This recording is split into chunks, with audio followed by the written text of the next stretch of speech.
Ceci est un livre audio autogénéré par Google. Premier élément, le feu, la première conquête de l'homme. Premier pas dans la quête des hommes, cette évocation du feu, élément d'usage ambivalent, va s'intéresser à la genèse de l'humanité. Nous y découvrirons à l'encontre des idées reçues, que l'appropriation du feu par nos lointains ancêtres, loin d'être à l'origine des premières guerres, est l'un des moteurs originels du fondement social le plus solide, en l'occurrence, celui de la famille identifiée au foyer lui-même. Cependant, l'approche du feu a d'abord été pour l'homme l'occasion de se surpasser, car en l'affrontant, l'homme a dominé sa peur. En dominant sa peur, il s'apprêtait à dominer le monde, mais cette perspective, il l'ignorait encore. Introduction par l'approche historique, de Prométhée à la guerre du feu. Selon la mythologie grecque, Prométhée est le héros qui a dérobé le feu aux dieux pour l'offrir aux hommes. Il paya cher son forfait, et les hommes avec lui.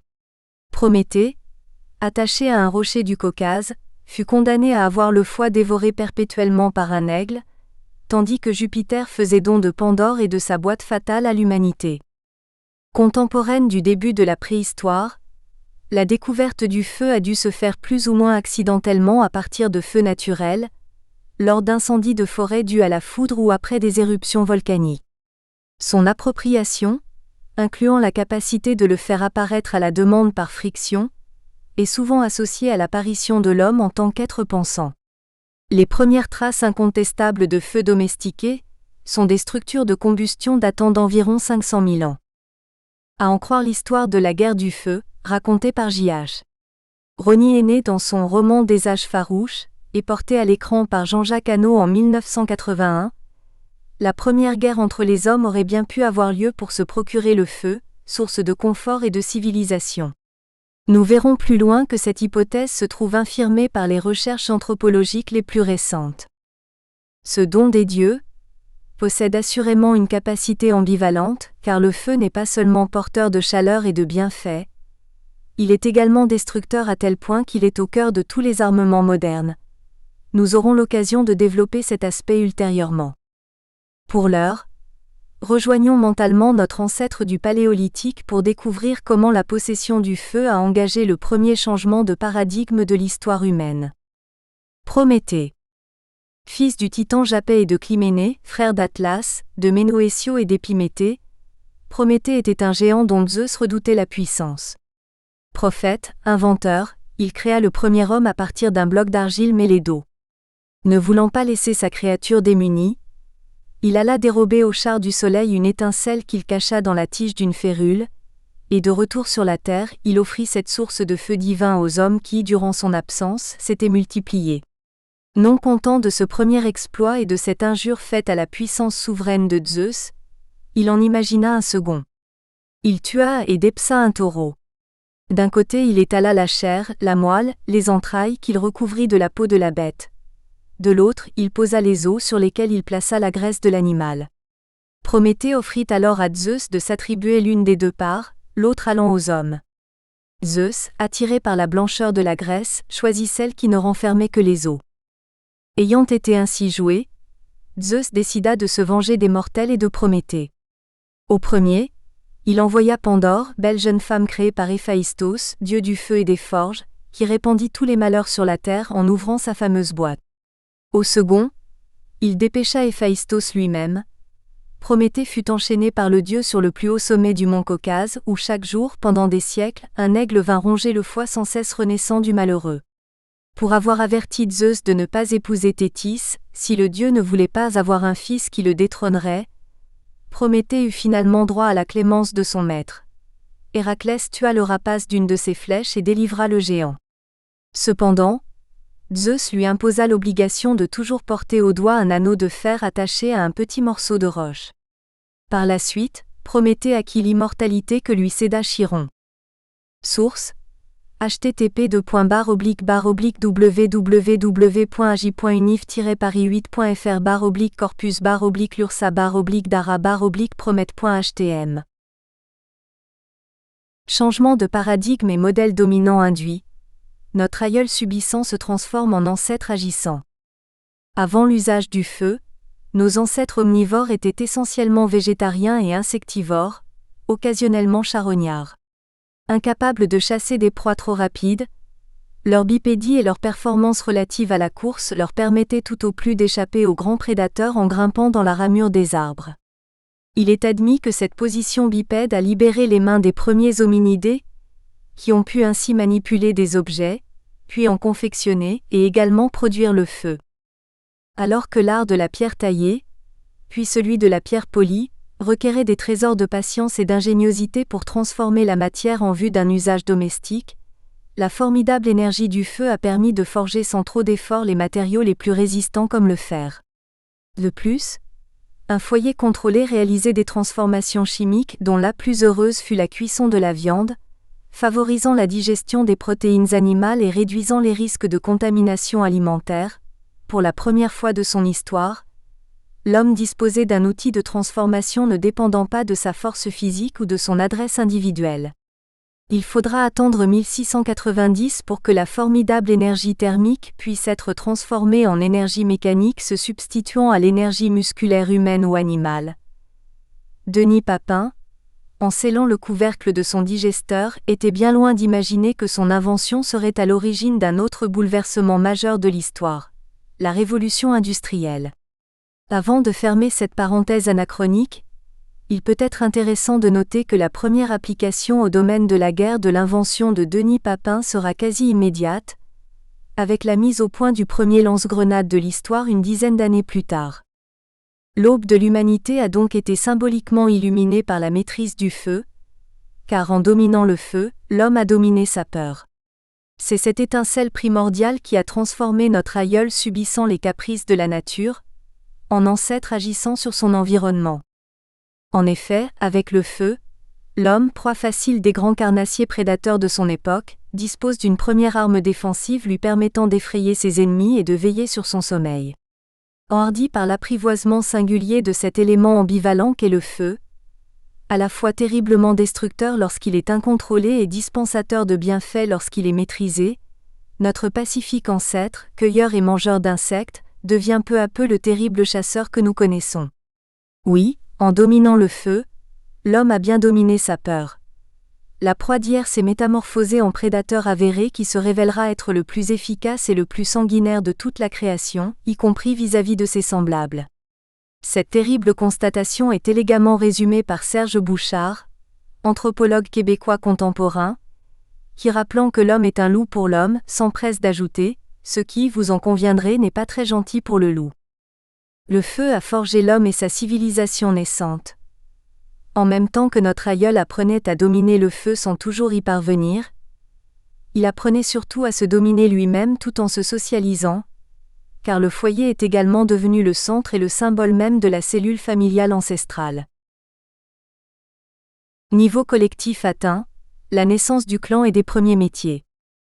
Sur le plan collectif, en permettant de lutter contre le froid et de tenir à distance les prédateurs, le feu a également favorisé le rapprochement des hommes qui aiment à se regrouper autour de cette source de chaleur et de lumière pour partager un rôti, palabrer ou chanter à la veillée. Il a sans nul doute dû jouer un rôle central dans la vie sociale, et peut-être favoriser le développement de la communication et du langage.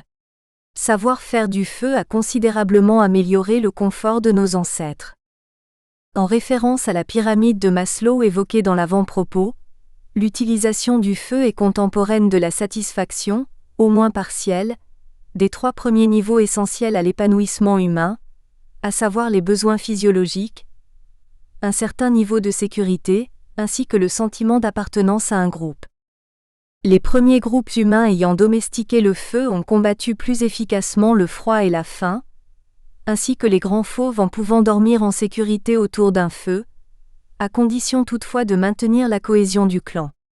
La sécurité n'est plus assurée individuellement, mais collectivement, et c'est cette nécessité qui devint le ciment des premières tribus dont toute l'énergie est tendue vers la survie et la continuation de l'espèce. Le feu, par son importance vitale, est au centre de l'organisation sociale, et autour de lui, les tâches s'organisent en se spécialisant. Alors que précédemment chacun cherchait plus ou moins sa propre subsistance, il faut maintenant surveiller le foyer et l'entretenir en permanence, organiser le ramassage du bois tout en développant la chasse et la cueillette. Il n'est plus possible de mener de front toutes ces activités pour un individu isolé, même pour un couple. Il faut donc s'organiser collectivement en cellules, plus nombreuses. Pendant que les mâles les plus vaillants partiront à la chasse, les autres membres du groupe veilleront sur la sécurité du clan, participeront à la cuisson des aliments et à diverses tâches d'intérêt collectif. Les hommes apprennent donc l'organisation et la solidarité qui sont toujours aujourd'hui des conditions nécessaires au succès des entreprises collectives. Ainsi, autour du feu, c'est collectivement que nos ancêtres élaborent une stratégie permettant de satisfaire les besoins élémentaires de chacun d'eux, à commencer par celui de pouvoir se nourrir suffisamment et de manière relativement équilibrée. Valeur phare et vecteur de pouvoir, une nourriture saine et équilibrée grâce au feu. Cette première victoire des hommes dans la quête du bien-être nous semble acquise depuis tant de temps que le sujet évoqué dans ce paragraphe pourrait paraître d'une banalité excessive.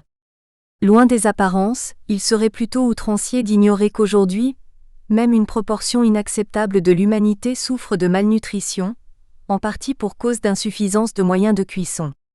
En effet, selon les estimations de l'ONU, le tiers du monde consacrerait les 9/10 de sa consommation énergétique à la cuisson des aliments et le quart de l'humanité serait affecté par la pénurie de bois utilisé pour cette action. Paradoxalement, alors que plus de 10 millions de jeunes enfants meurent encore chaque année dans le monde par manque d'hygiène et de cuisson adaptée, la révolution préhistorique apportée par l'usage du feu a permis à nos ancêtres de vivre plus nombreux, plus longtemps et d'être plus forts et en meilleure santé. À cela deux raisons essentielles.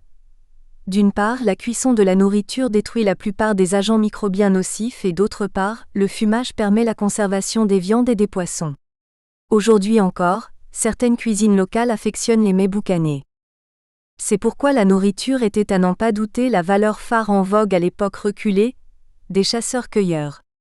La technique de la cuisson permit de valoriser davantage les denrées vitales, à commencer par la viande rapportée par les chasseurs. Ce faisant, du rabatteur au consommateur, toute une chaîne de valeur ajoutée se mettait en place au sein de petits groupes humains solidaires, se fondant sur le partage de la nourriture et la préparation de repas de plus en plus complets et élaborés. Cette organisation va de pair, rappelons-le, avec une spécialisation des tâches et nécessite la participation active de tous les membres valides du clan. En ces temps reculés, il doit être particulièrement difficile de survivre seul, loin de sa famille. Avant de se pencher davantage sur la structure sociale de l'époque, il est important de rappeler que si la nourriture constitue la valeur phare de ce monde, le feu lui-même est un précieux vecteur de pouvoir. Après tout, la nature ne prodigue ses bienfaits que sous l'action du feu du soleil et les peuplades de chasseurs-cueilleurs sont tributaires des caprices de la météo. Le feu terrestre naturel ou accidentel reste l'auteur d'incendies ravageurs qui forcent les plus téméraires des humains à combattre sa puissance déchaînée, quelquefois au péril de leur vie. Dans ce contexte, qui maîtrise le feu détient la clé du pouvoir. Organisation politique et type de puissance dominante, les maîtres du feu deviendront les maîtres du monde.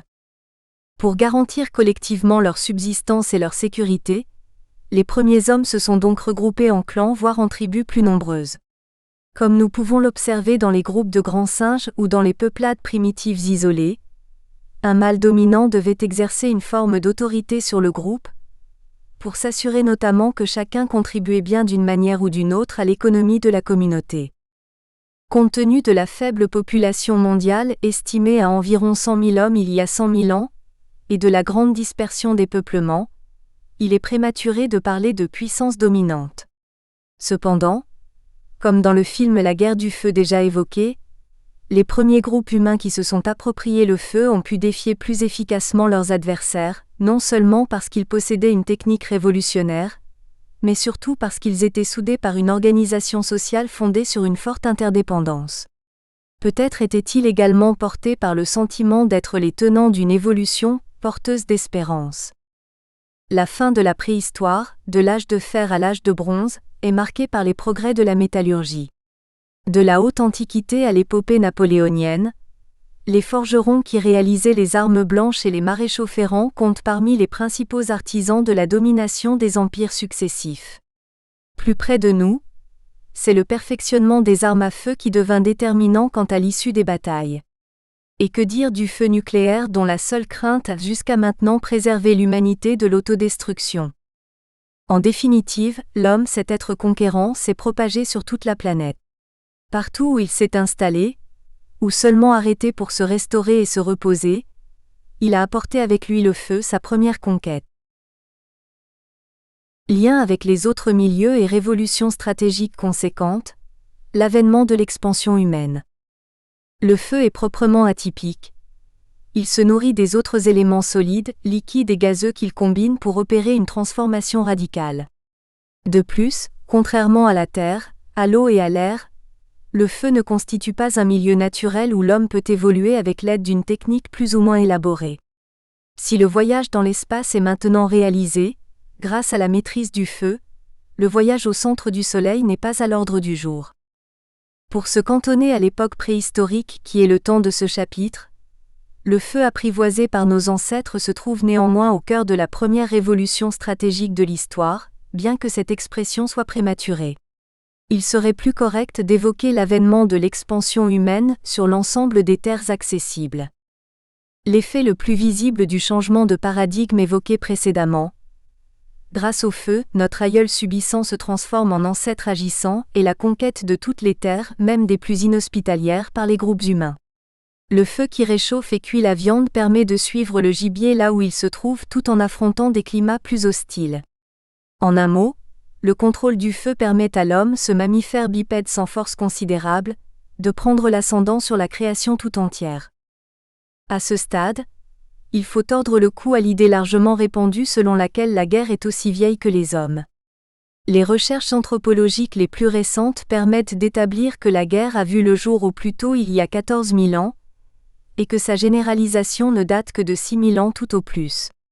Cette découverte, qui mérite toutefois d'être consolidée, est porteuse d'espérance pour l'humanité, car si la guerre n'a pas toujours existé, il n'est plus utopique de contribuer à son éradication.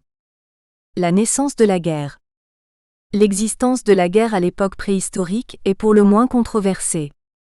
Les historiens ont longtemps admis l'hypothèse que la guerre, définie comme un type de violence potentiellement mortelle. Nous espérons que vous avez apprécié cet aperçu. Pour continuer à écouter ce livre audio sur Google Play Livres, utilisez le lien dans la description de la vidéo.